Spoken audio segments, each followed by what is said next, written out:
Okay, so this is the final tuning video for doing the ZF1s.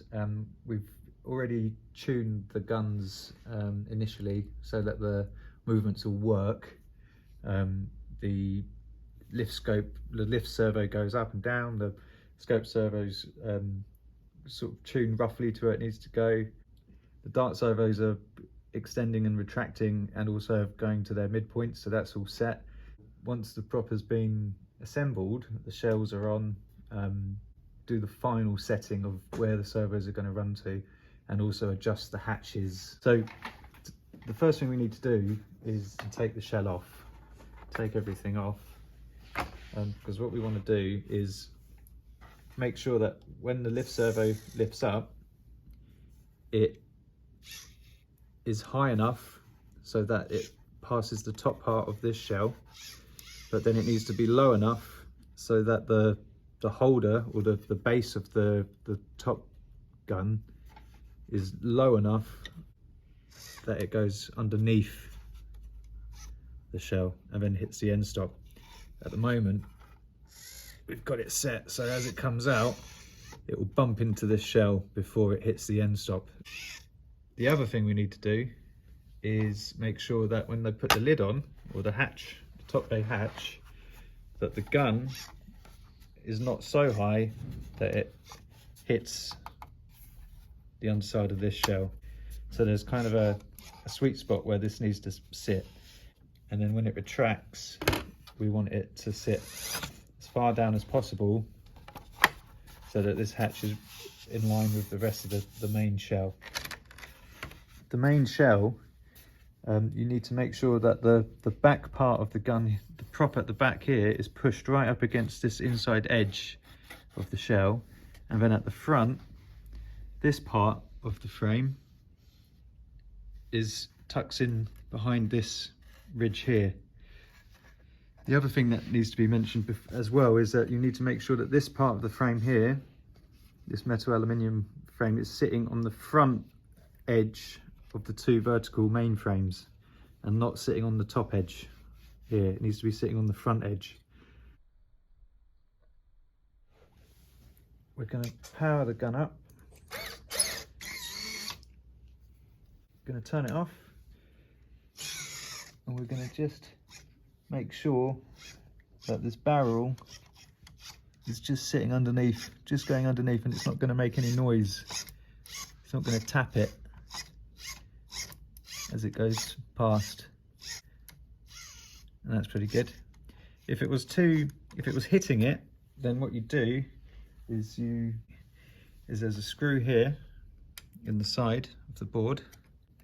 When it's in its extended position, you can use this hole to adjust the gold frame which holds the top hatch, and use the slots in the frame just to lift the hatch higher.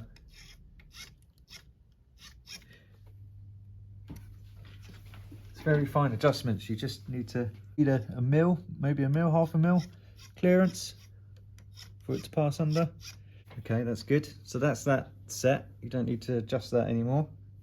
See this frame here, the gap between the magnet holder and the main frame ideally wants to remain the same as it goes along. And the best way of doing that is to kind of, well, it goes for, it's touching there, and it's not touching there by about 2 mil. So we want to raise this back end up by about 2 mil. Fortunately, the best way of doing that is to extend it out, and then with your fingers, or you can turn the power off.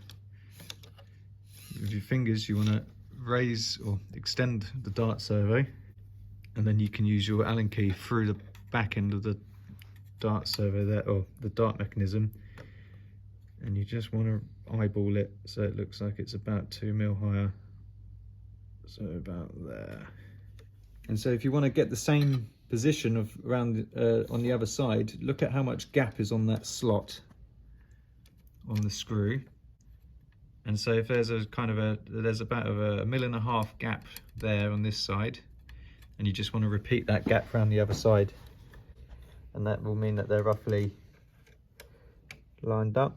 Now you've set the parallel, you just want to check, make sure it's not hitting the underside of the hatch. When we lower it down, the gap's parallel all the way along. Put the main shell back on, and we just want to check how the hatch sits, whether it sits high or low, or what we're looking for kind of is just making sure it's uniform all the way along, so it's not sitting low at the front, high at the back, or vice versa. It's just going to sit nice and in line with the top part of the main shell. That looks pretty good. Now we just need to set for the final time the extended position. So go through the hole at the front. Now the shell's on, you have to go through this hole here to pick up the button. Okay, so we're in so that's the raise mode. So got it in the raise trim mode, or the extended trim mode. We're going to use the top potentiometer. We're going to slide the barrel out. We want to set it so that it sits about 2 mm above the main shell. If you set it too high, when the scope comes up, the scope will be partially covered by this hatch. So about there. And then you just want to tuck it back and then cycle the movement so that when it comes up, push it out and just double check. That looks good. And then while we're here, we can just tune the retract position down a bit, just to make sure it's as far down as the mechanism will go without the alarm going off.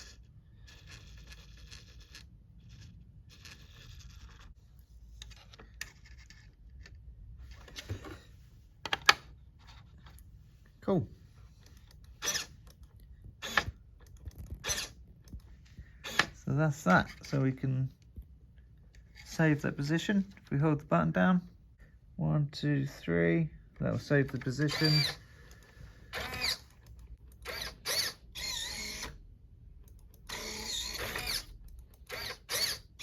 Okay, so that's good. So that's all working. So the next thing you can see here is the scope sitting too low. And we want to close this gap up here. So from the front edge of the scope to the back edge of the hatch, we want that to be smaller. So we do that, go back into the, I retract it all, slide out, go back into the trim mode. So that's your, there we go. Press it twice to get into the scope trim. And we're just gonna raise this up slowly, slowly, slowly. Sort of roughly there. Cycle the animation. That looks good. So that's the height set. That's the extended position set. So next is to do the retracted position on the scope. And what we want to do is make sure that this, when it retracts down, the line, the kind of shadow gap around it, is nice and even, and it's not pulling down too far. So you can see there at the front, it's touching, really touching down hard at the front, and then there's a kind of a big old gap at the back. You can also see it on the shell, it's pushing the shell down slightly as it comes in. So what we do is use the screws that hold down on the inside, that hold the scope down to the scope frame, and we loosen them off, and they've got a little bit of exit. The holes are big enough so that you can actually pivot the scope up and down, and you just want to set it so that if there's no gap at the front and there's a big gap at the back, you just want to raise the front up and lower the back, and then tighten your screws off, and then have a look and just see if it's sitting better.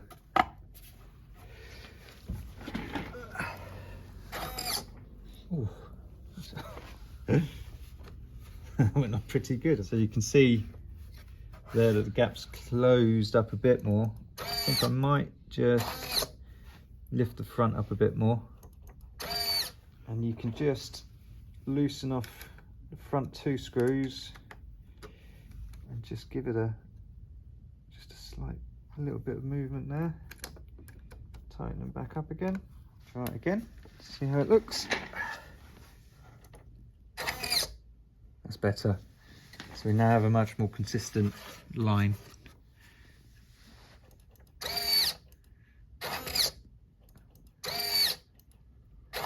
Okay, so that's it. So we'll save the positions and then we'll do the dart servos. Hey! Hey! Okay, so the next thing we've got to do is the dart servos. These are probably the trickiest ones to get absolutely perfect. What we'll do first is turn it off, take all the shell, take all the shell parts off. The new dart mechanisms, we've got a new bracket, and this bracket allows you to adjust the hatch up and down a little bit, allows you to rotate it, and it also allows you to set the angle backwards and forwards like that.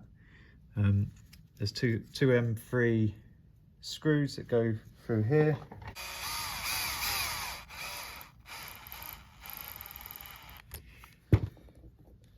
And then there's another screw that goes in the back, and this doesn't have a hole through the other side. So when as you rotate that screw in, what you'll see is that will open up, that will start opening up the gap. And so what that's doing is angling this hatch in. If you unscrew it, the hatch will come back out that way. Extend it all out, activate the darts, screw the hatch bracket on.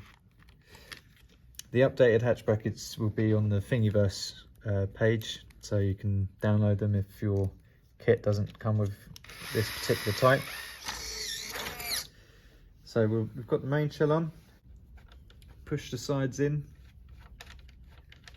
and do the cap head screws that go underneath to hold the shell on, do them up, and then we'll extend it. So that's all set, that's all good. And then we'll push on the hatch bracket. It's probably wise to, you could probably glue these on at this point. I think that looks pretty good. We'll retract everything in. You can see where it's kind of, as it closes, it jumps back out again. It's because we've got the shell on there now, and so that's changed the position of the retraction of the dart servo. So we'll retract everything back in, and then we'll go and retune. We'll go and retune the position of the dart servo on the left there. That's the lift. That's the scope.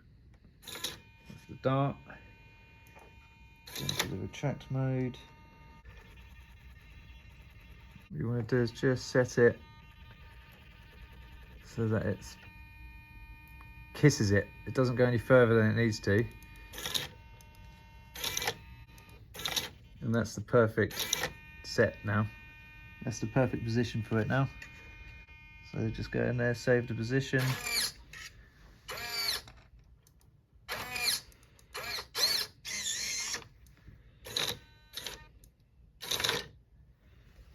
There you go. That's one dart servo properly trimmed with a very small gap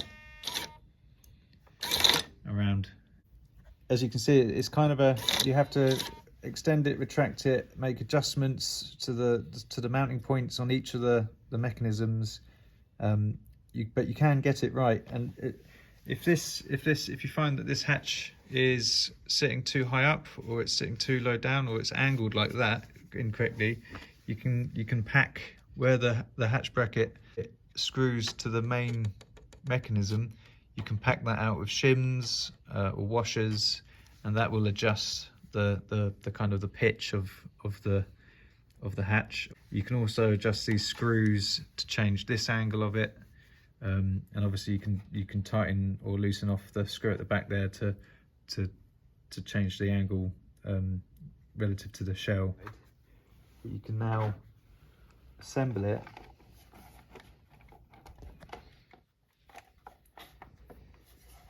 and it should all